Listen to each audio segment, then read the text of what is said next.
Hello students, welcome to the PNT coaching classes learn easily and smartly. तो आज हम पढ़ने वाले एक क्वेश्चन जिसमें बोला गया है what is right to information. तो इस क्वेश्चन का मतलब है ये राइट टू इंफॉर्मेशन क्या है। राइट यानी कि अधिकार, इंफॉर्मेशन यानी कि जानकारी, सूचना। तो जानकारी पाने का अधिकार या सूचना पाने का अधिकार ये क्या है, तो चलिए समझते हैं इसको आंसर से। तो स्टूडेंट्स यहाँ पे इस आंसर में राइट टू इंफॉर्मेशन के लिए एक शॉर्टकट वर्ड यूज किया गया है RTI। Okay, right to information यानी कि RTI है। तो ये एक्चुअली एक कानून था, एक नियम था। एक्ट का मतलब वही बोला गया है, RTI एक्ट यानी कि राइट टू इंफॉर्मेशन एक्ट। ये एक कानून था जो कि ईयर 2005 में लाया गया था, ये RTI एक्ट, RTI कानून। तो स्टूडेंट्स ये जो राइट टू इंफॉर्मेशन एक्ट था, जो कानून था, ये बहुत ही बड़ा ऐतिहासिक कानून था जो कि पास किया गया था इंडियन पार्लियामेंट में, यानी कि इंडिया के संसद में। आपको ऑलरेडी पता है स्टूडेंट्स की पार्लियामेंट क्या होता है।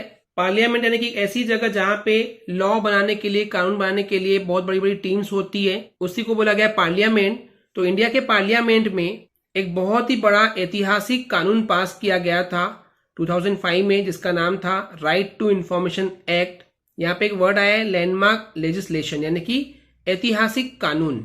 तो इस कानून के हिसाब से हर वो सिटीजन, हर वो नागरिक जो कि इंडिया का है, वो चाहे तो किसी भी गवर्नमेंट ऑफिस की जो भी इंफॉर्मेशन वो पाना चाहता है वो पा सकता है। जो भी गवर्नमेंट ऑफिसेस हैं, कार्यालय है, जो भी वहां पे काम हो रहा है, क्या हो रहा है, तो आम सिटीजन को, नागरिक को ये अधिकार है कि वो इंफॉर्मेशन, सूचना, जानकारी ले सकता है जो कि उस गवर्नमेंट ऑफिस से रिलेटेड होगी। जो भी एक्टिविटीज वो कर रहे हैं, जो भी काम कर रहे हैं, पर्टेनिंग यानी कि रिलेटेड।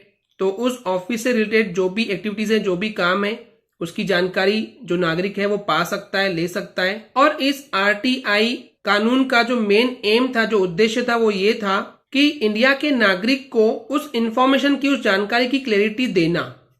क्लैरिटी देना का मतलब है कि साफ साफ चीजें बताना, उनसे कोई चीज छुपाना नहीं है। जो भी हो रहा है गवर्नमेंट के ऑफिसेस में, वो क्लैरिटी देना, स्पष्ट रूप से, साफ तरीके से उनको जानकारी देना जो कि इंडिया के नागरिक है। इसके अलावा ट्रांसपेरेंसी को बढ़ावा देना। ट्रांसपेरेंसी का मतलब होता है कि कोई चीज छुपाओ मत, कुछ गलत काम हो रहा है तो वो भी बताओ, यानी कि गवर्नमेंट को ट्रांसपेरेंसी देना होगा, सब चीजें सही सही बताना होगा। इसके अलावा जो भी अकाउंटेबिलिटी है, जो भी वहां पे लेखा जोखा है, जो भी काम किया जा रहा है, तो उनको उसके लिए जवाब देना होगा। तो इस तरीके से जो भी सरकारी अथॉरिटी है, जो सरकारी कार्यालय है, वहां पे जो भी काम हो रहा है, तो इस तरीके से जो पब्लिक अथॉरिटी है, जो सरकारी कार्यालय है, वहां पे जो भी काम हो रहा है उसकी अकाउंटेबिलिटी, उसकी सारी जानकारी पाने का हक जो है वो आम जनता को, सिटीजन को है।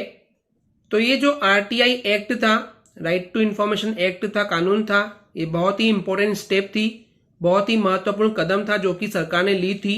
क्योंकि ये RTI कानून इसलिए पास किया गया था ताकि अगर कोई गवर्नमेंट, जो सरकार है, अगर वो कोई फैसला ले रही है, डिसीजन ले रही है, तो उस फैसले में कहीं कोई पक्षपात तो नहीं है, भेदभाव तो नहीं है, या कोई भ्रष्टाचारी यानी कि पैसों का गबन तो नहीं है, पैसे छुपाए तो नहीं जा रहे हैं। तो इसकी जो पॉसिबिलिटी है भेदभाव की या करप्शन की, भ्रष्टाचार की, उसकी पॉसिबिलिटी को कम करने के लिए या हटाने के लिए ये RTI कानून को पास किया गया था। तो समझिए इस चीज को स्टूडेंट्स कि ये कानून पास इसलिए किया गया था कि जो गवर्नेंस है, जो सरकार काम कर रही है, वो जो भी फैसले ले रही है, हो सकता है कि उसमें कुछ पक्षपात हो, बायस हो, भेदभाव हो, करप्शन हो, भ्रष्टाचारी हो, पैसों की चोरी की जा रही हो। तो इसकी जो पॉसिबिलिटी है, जो एक संभावना है, उसको खत्म करने के लिए, एलिमिनेट करने के लिए ये RTI कानून पास किया गया था। तो यहाँ पे कुछ वर्ड्स हैं स्टूडेंट्स जिनके मीनिंग आपको पता होना चाहिए। एलिमिनेट करना यानी कि हटाना, पॉसिबिलिटी यानी कि संभावना, बायस यानी कि भेदभाव या पक्षपात, करप्शन यानी कि भ्रष्टाचार, डिसीजन मेकिंग यानी कि फैसले लेना, अकाउंटेबिलिटी यानी कि लेखा जोखा, जो भी वहां पे अकाउंट्स वगैरह हैं और उनके लिए उनको जवाब देना, ट्रांसपेरेंसी यानी कि कोई बात को ना छुपाना, साफ साफ प्रोवाइड करना, क्लियरली प्रोवाइड करना। तो इन सब में स्टूडेंट्स ये जो RTI कानून था, इसको 2005 में पास किया गया था। ये बहुत बड़ा ऐतिहासिक कानून था जो कि इंडिया के पार्लियामेंट में पास किया गया था। और इस कानून के हिसाब से नागरिक को अधिकार है कि वो गवर्नमेंट की ऑफिसेस का कोई भी जानकारी जाकर के ले सकता है, जो भी वहां पे एक्टिविटीज हो रही है उनकी भी जानकारी ले सकता है। इसके अलावा हर पब्लिक अथॉरिटी की अकाउंटेबिलिटी, ट्रांसपेरेंसी को बढ़ावा देता है। और इस RTI एक्ट कानून का जो मेन उद्देश्य था वो यही था इंडिया के सिटीजन को, इंडिया के नागरिक को सारी जानकारी, इंफॉर्मेशन प्रोवाइड करना। एंड ये जो आरटीआई एक्ट का जो कानून का जो कदम लिया गया था, इंपॉर्टेंट स्टेप ली गई थी, वो इसलिए ली गई थी ताकि जो सरकार है वो जो फैसले ले रही है उसमें कहीं भेदभाव नहीं हो या भ्रष्टाचारी है उसकी जो पॉसिबिलिटी है उसको खत्म किया जा सके। ओके स्टूडेंट्स, क्लियर है? आई होप स्टूडेंट्स आपको क्लियर हो गया होगा। अगर आपको हमारी वीडियो से कुछ भी सीखने मिला है, नॉलेज मिला, तो प्लीज हमारे चैनल को सब्सक्राइब कीजिए एंड वीडियो को लाइक जरूर करें। आज के लिए इतना ही, थैंक यू।